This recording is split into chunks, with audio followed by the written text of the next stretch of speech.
Hi, welcome back to Felix Art World. Here I am doing a dirty pour, acrylic pour on a wooden frame that I will utilize for a specific project. I'm gonna let it dry and varnish it. If you wanna watch the full video on how I did this frame, go to the card right here.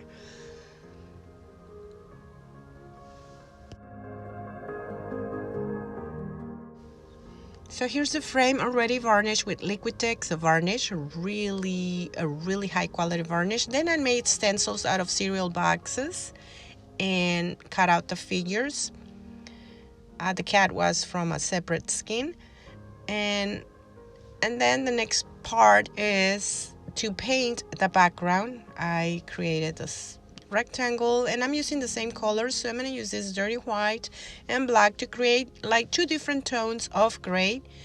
And once I start applying them and mixing them on the surface on the white paper, well, it's a thick white paper, they're gonna create a third tone.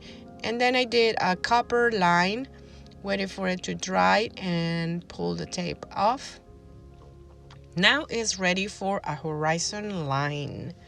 So I'm gonna do a horizon line on it, and then the next step will be to glue the figures to the surface.